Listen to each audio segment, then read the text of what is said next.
தமிழ் சேது 2 பேருமே ரூமில் இருக்காங்க. இங்கே ரொம்ப வலிக்கிற மாதிரி இருக்குது அப்படின்னு சொல்லிட்டு தமிழ் சொல்கிறாங்க. அப்படியே கழுத்தை பார்க்குறாரு. என்ன ஃபுல்லாக ரெட் ரெட்டாக இருக்குது அப்படின்னு சொல்லிட்டு சேது கேட்குறாரு. இல்லைங்க, நிறைய நகை போட்டிருக்கேன்ல, அதனால தான் அப்படி இருக்குது அப்படின்னு சொல்கிறாங்க. சரி இரு, நான் உனக்கு மருந்து போட்டு விடுறேன்னு சொல்லிட்டு மருந்து எடுத்து கழுத்தில் அழகாக போட்டு விடுறாரு.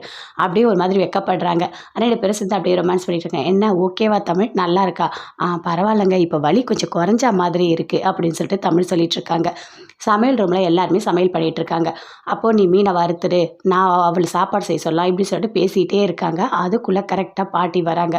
வந்தவொடனே என்ன என்ன பண்ணிகிட்ருக்கீங்க இங்கே அப்படின்னு சொல்லிட்டு கேட்குறாங்க.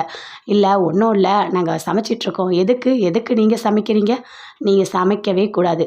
இந்த வீட்டோட சின்ன மருமக தான் இன்றைக்கி சமைக்கணும். நீங்கள் எல்லாரும் வெளியே வாங்க அப்படின்னு சொல்லிட்டு கூப்பிடுறாங்க. அதே மாதிரி சேதுவோட அம்மா எல்லாருமே வெளியே வராங்க. ஐயோ என்ன பண்ணுறது அப்படின்னு சொல்லிட்டு பயங்கரமாக ஃபீல் பண்ணிகிட்ருக்காங்க. சேது சொல்கிறாரு, இரு வரேன் அப்படின்னு சொல்லிட்டு அப்படியே ஃபோன் பண்ணுறாரு. தமிழோட அம்மாவுக்கு ஃபோன் பண்ணி, நீங்கள் இப்போ ரெடியாக இருக்கீங்களா? ரெடியாக இருக்கேன் அப்படின்னு சொல்கிறாங்க. இருங்க நான் ஃபோன் போட்டு தரேன், இது எக்ஸெட், இதை காதில் வச்சுக்கோ, அப்படியே முடியை போட்டு மறைச்சிக்கோ அப்படின்னு சொல்லிட்டு தமிழ்கிட்ட சொல்கிறாரு. இப்போ உங்கள் அம்மா லைனில் இருக்காங்க, நீ வா போகலாம் அப்படின்னு சொல்லிட்டு கூட்டிகிட்டு வராரு. கூட்டிகிட்டு வந்தோடனே அப்போ தான் சொல்கிறாங்க, என்ன சமைக்கிறதுக்கு ரெடி ஆகிட்டியா அப்படின்னு சொல்லிட்டு. ஆமாம், நான் வரும்போது தான் வருவாக்கா, சூப்பராக சமைப்பா அப்படின்னு சொல்கிறாரு. ஓ அப்படியா, சரி சரி பார்க்கலாம், போமா போய் செய் போ அப்படின்னு தமிழ்கிட்ட சொல்கிறாங்க.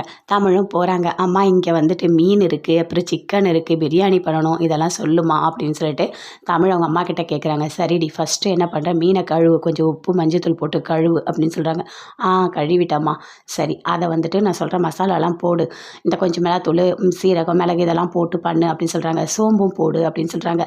சோம்பா? அம்மா சீரகம் ரெண்டுமே ஒரே மாதிரி இருக்குது, எதுன்னு எனக்கு தெரியலம்மா அப்படின்னு சொல்கிறாங்க. ஐயோ கொஞ்சம் பெருசாக இருக்கும்டி, நல்லா நுணுக்கி போடுடி அப்படின்னு சொல்கிறாங்க.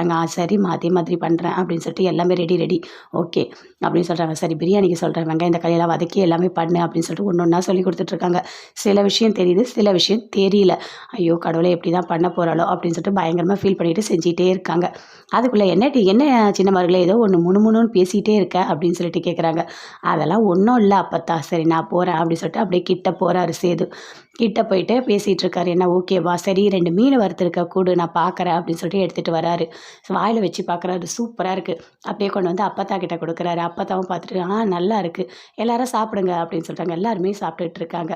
அதுக்குள்ளே அத்தை பொண்ணு கூப்பிடுறாங்க. கூப்பிட்டு, இங்கே பாருங்க என்ன நடக்குது தெரியுமா, அவள் காதில் ஹெட்செட் வச்சுட்டு ஏதோ அவங்க அம்மாட்ட கதை பேசிகிட்டு இருக்கா அப்படின்னு சொல்லிட்டு எல்லாத்தையுமே அப்பத்தா கிட்ட சொல்கிறாங்க. அப்படியே பண்ணுறா, இரு வரேன் அப்படின்னு சொல்லிட்டு அப்படியே போகிறாங்க. போயிட்டு சமையல் ரூமில், என்ன பண்ணிகிட்டு இருக்கா, இல்லை சமைச்சிட்டு இருக்கா, அவங்க காதை காட்டு அப்படின்னு சொல்கிறாங்க. அதில் ஹெட்செட் இருக்குது, அதை பார்க்குறாங்க. என்னது இது, உங்கள் அம்மா கிட்ட கதை பேசிகிட்டு இருக்கியா, உன்னை சமைக்க சொன்னால் இப்படி தான் பண்ணிகிட்டு இருப்பியா அப்படின்னு சொல்லிட்டு பயங்கரமாக அப்பத்தா திட்டுறாங்க. அப்படியே தலை குனிஞ்சு அப்படி கம்முன்னு இருக்காங்க. ஏடு அதை காதில் இருந்து ஒழுங்காக சமை அப்படின்னு சொல்கிறாங்க. ஐயோ பங்காளிங்க எல்லாம் வந்துட்டாங்க, என்ன சாப்பாடுலாம் ஆயிடுச்சா, முடிஞ்சிடுச்சா, ஒழுங்காக பண்ணிட்டியா அப்படின்னு சொல்லிட்டு அப்பத்தா கேட்குறாங்க. ஆயிடுச்சு, எல்லாமே நல்லா தான் பண்ணியிருக்கேன் அப்படின்னு சொல்கிறாங்க. நீ என்ன பண்ணி வச்சிருக்கியோ, என்ன பண்ண போறியோ ஒன்றுமே எனக்கு தெரியல, சரி நான் சாப்பிட்டு பார்த்து சொல்கிறோம், கொஞ்சம் கொண்டு வா டேஸ்ட்டு பார்க்கலாம் அப்படின்னு சொல்லிட்டு ஊற்றி பார்க்குறாங்க. ஐயோ என்ன இப்படி இருக்குது, இதை எப்படி பங்காளிங்களுக்கெல்லாம் கொடுக்குறது அப்படின்னு சொல்லிட்டு பாட்டி பயங்கரமாக டென்ஷன் ஆகுறாங்க. ஒன்றுமே சொல்ல முடியாமல் அப்படியே ஒரு மாதிரி குனிஞ்சிருக்காங்க, அமைதியாக இருக்காங்க. தமிழ் பயங்கரமாக ஃபீல் பண்ணிகிட்டு இருக்காங்க.